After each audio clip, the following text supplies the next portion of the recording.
செய்திகள் வாசிப்பது நித்யா. திமுக பிரமுகரான ரமேஷ் ஸ்டாலின் பிரியன் என்பவர் கடந்த திமுக உட்கட்சி தேர்தலில் பாவாடை கோவிந்தசாமி உடையாரை எதிர்த்து தேர்தலில் போட்டியிட்டு தோல்வியடைந்தார். கடலூர் மேற்கு மாவட்ட கழக தேர்தல்களிலும் சென்னை அறிவாலயத்தில் நடைபெற்ற தேர்தல்களில் அவருடைய மனைவி அமுதா ரமேஷ் பிரியன் மாநில பொதுக்குழு தேர்தலில் நின்று தோல்வியடைந்தார்.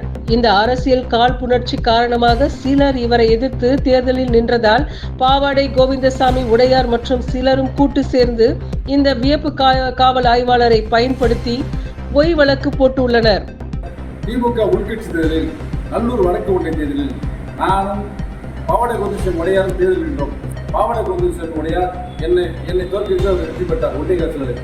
அந்த காழ்ப்புணர்ச்சி காரணமாக பாவாடை கோவிந்தசாமி உடையாரோட பேச்சு கொண்டு கவுண்டர் சமூகத்தை சார்ந்த இன்ஸ்பெக்டர் ராமச்சந்திரன் என்னை கொலை செய்வதற்கு திட்டமிட்டு செயல்படுகின்றார்.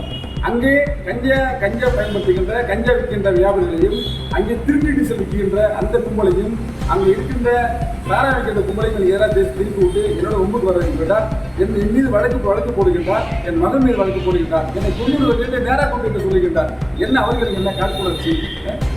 யாராவது ஒருத்தர் வாங்கி கொடுத்து அவர்கள் லஞ்ச பேரவை பணத்தை வச்சுக்கிட்டு என்னை கொலை செய்வது நடத்துகின்றார். அவர் மீது சாதி ரீதியாக நாங்கள் எஸ்சிசி அடைத்து வழக்கு கொடுத்திருக்கின்றோம். அவர் எனக்கு கொடுக்கப்பட்ட கொலை மிரட்டலுடைய ஆதாரத்தோடு வீடியோடு எனக்கு கொடுக்கப்பட்டிருக்கின்றோம். அவர் தண்டிக்கப்பட வேண்டும். அவர் மீது இருந்து துறையில் நடவடிக்கை வேண்டும். தமிழக காவல்துறை சிறந்த காவல்துறை தான். அதில் உள்ள இந்த புல்லர்களை தமிழக காவல்துறை களையெடுக்க வேண்டும். நன்றி.